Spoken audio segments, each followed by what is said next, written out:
Olá, queridos, meu nome é Heraldo Gabri, eu sou pastor das Assembleias de Deus do Ministério de Madureira, moro na cidade de Santo Antônio de Pádua, no estado do Rio de Janeiro, e esse é o nosso canal Aos Confins da Terra. Antes de qualquer coisa, eu peço a você que ainda não é inscrito em nosso canal, faça por gentileza a sua inscrição, assista o vídeo, caso goste, deixe o seu like, o seu joinha, compartilhe o vídeo com o maior número de pessoas possíveis. Acione o sininho para receber os vídeos às segundas, quartas e sextas-feiras e, é claro, nos ajude a levar a palavra de Deus aos confins da terra. Estamos examinando o capítulo 20 do livro de Apocalipse.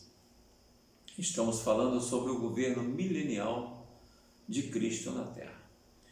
Vimos alguns aspectos, E vamos continuar hoje com alguns aspectos, dando continuidade ao vídeo de segunda-feira, o último vídeo. A palavra de Deus nos fala aqui, no capítulo 20, em versículos 3, principalmente, o seguinte: e lançou no abismo, e ali o encerrou e pôs selo sobre ele, para que mais não engane as nações até os 1000 anos se acabem. E depois importa que seja solto por um pouco de tempo. Verso 4: e vi tronos, e assentaram-se sobre eles aqueles que foi dado o poder de julgar.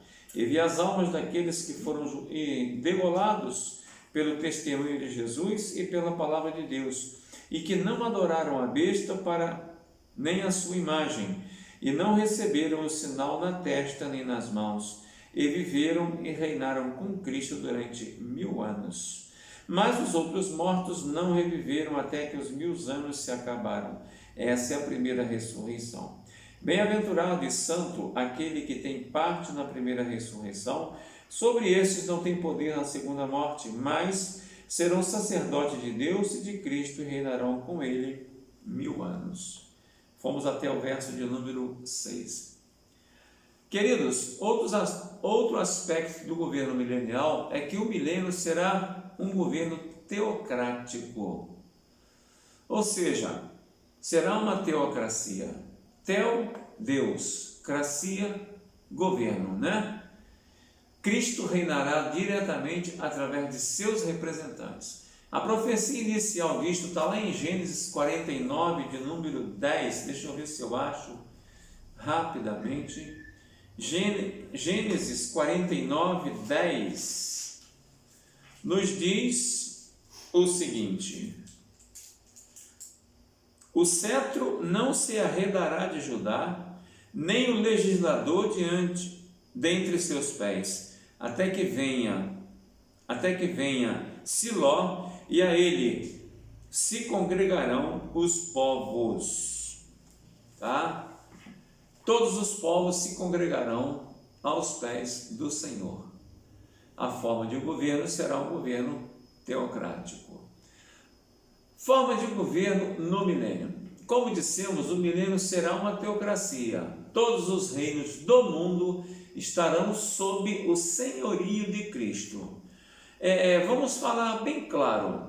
Estaremos subordinados, quer dizer, na época, na visão de João, Jesus entronizado no Monte das Oliveiras, que vai se fender, colocará o seu trono lá em Jerusalém, e de lá ele reinará toda a terra. Todos os países terão os seus povos, todos os países terão os seus dirigentes, como se fossem diretores ou representantes, mas na verdade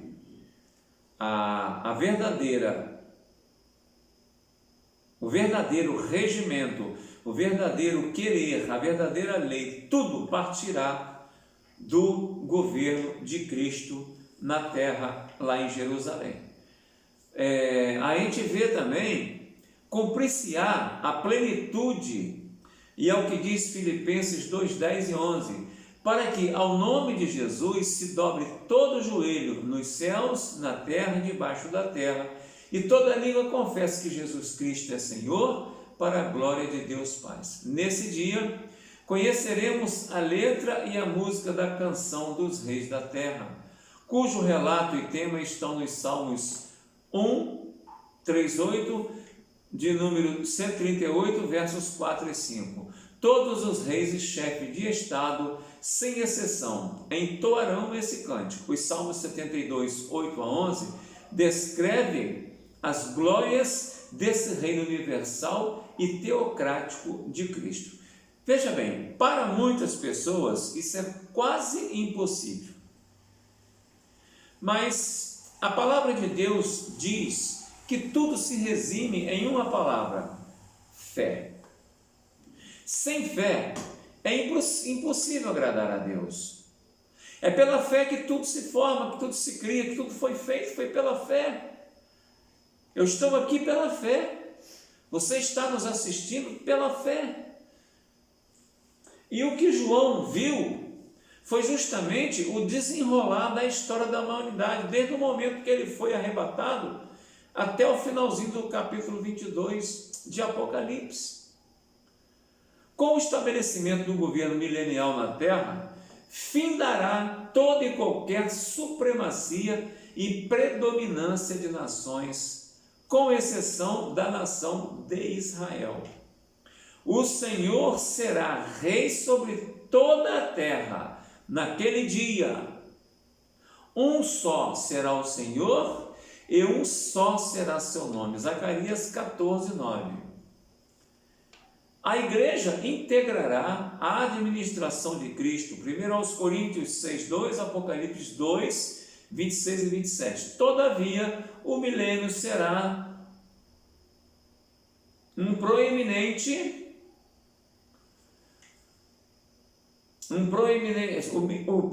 o milênio será proeminentemente judaico. Jesus reinará sobre Israel através de seus apóstolos, conforme promessa registrada em Mateus 19, 28, e reinará sobre os gentios, certamente através da igreja. Diversas passagens levam a crer que Davi, ressurreto, estará à frente do governo de Israel. É a questão do trono até hoje desocupado. Quais são as classes de povos que participarão do governo milenial? Haverão dois grupos distintos de povos no governo. O primeiro serão os crentes glorificados, consistindo dos salvos do Antigo, os do Novo Testamento, no caso a igreja, e os que se salvarem no período tribulacional. Aqueles que João perguntou: quem são esses debaixo do templo? E ele falou: esses com palmas na mão são os que vêm da grande tribulação. Tá? No estado glorificado, os salvos não estão limitados à terra. Seus corpos ressurretos não serão limitados pelas coisas físicas como os mortais. Serão como os anjos que, por terem corpos espirituais, não estão limitados pela matéria. Nossos corpos serão apropriados para estarmos na terra e no céu. Queridos, note bem uma coisa. Não se esqueça que por ocasião do arrebatamento, na própria visão de João, ele viu os mortos nos sepulcros, na hora do arrebatamento, serem erguidos em corpos glorificados, e viu também que os vivos que estavam firmes com Jesus, a igreja lavada e remida pelo sangue do Cordeiro, esses, logo após os mortos ressuscitarem em corpos glorificados, os vivos teriam seus corpos transformados. A palavra de Deus nos fala sobre isso em várias passagens, principalmente nos evangelhos e nas cartas de Paulo, principalmente a primeira e segunda Tessalonicenses. Isso tudo pode parecer fantástico, né? Não o show da vida, Mas pode ser um negócio meio fantasioso, pode achar que é fantasioso, você pode achar até que é inacreditável. Por isso eu disse agora há pouco, somente crendo pela fé, tá? Não é fantasioso, não é inacreditável. Por quê? Para nós hoje talvez seja até absurdo para muitas pessoas, tá? Porque nós estamos neste corpo terreno, nesse corpo de carne, apegado exclusivamente à terra, só conhecemos a terra. Eu vejo pessoas falar o seguinte: ninguém sabe o que vem após a morte. Após a morte, a Bíblia diz que segue-se o juízo. Acabou. Não tem esse negócio de segunda vida para morrer de novo, para seguir. Não existe isso. Não existe. Não segundo a Bíblia. E eu creio na Bíblia. A Bíblia, ela é cristocêntrica. Tudo na Bíblia converge para Cristo. Não adianta eu querer mudar, não adianta eu querer fantasiar, não adianta eu querer fazer alegoria com coisas que não são alegóricas, são verídicas, são reais. A Bíblia tem alegorias, tem sombras, tem tipos, tem tudo. Mas a Bíblia é real. É o livro, é a palavra de Deus. E está selada no final do livro. Presta bem atenção. Mas basta nós observarmos a vida de Jesus na terra após a sua ressurreição. Lembra da passagem que Jesus ressuscitou e passou 40 dias entre os seus em estado glorificado? Foi assim, ó, Jesus morreu hoje. Ao terceiro dia, ressuscitou, e após ressurreto, a mulher quis até tocá-lo, ele, não me toque agora, que ainda não fui ao Pai. Ele foi ao Pai, e se apresentou depois em corpo glorificado, e os discípulos puderam atestar isso. Inclusive o mais incrédulo deles, Tomé, falou: eu só acredito se eu tocar nas suas feridas. E botou a mão, o dedo na mão traspassada de Jesus e se assombrou. Então, não adianta eu querer mudar o enredo da Bíblia. Vamos prestar atenção nessa parte final aqui. Ele passou 40 dias entre os seus, em estado de corpo glorificado, junto ao seu túmulo. Ele foi reconhecido pela voz. Lembra daquela passagem em que ele falou Maria, e ela falou Rabone, mestre. Estando entre os homens, seu corpo era tão semelhante ao de um homem comum, que 2 de seus discípulos, lembra no caminho de Emaús? Jesus ressurreto, caminhando com os 2 no caminho de Emaús, eles não conseguiram diagnosticar que era Jesus, só reconheceram Jesus quando Jesus foi convidado a estar com eles em casa.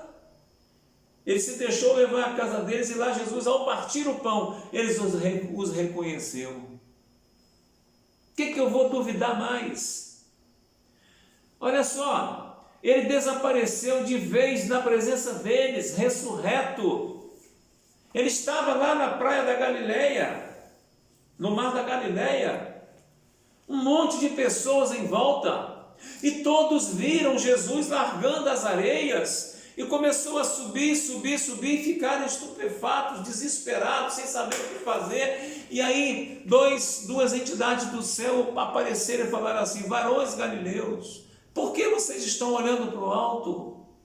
Como quem diz, esse Jesus não falou que vai voltar? Esse Jesus que vocês estão vendo subir vai voltar do mesmo jeito. Essa palavra, irmãos, há de se cumprir. João teve uma antevisão disso tudo. E nós precisamos acreditar. Precisamos acreditar nessas visões do velho João. Já estou terminando.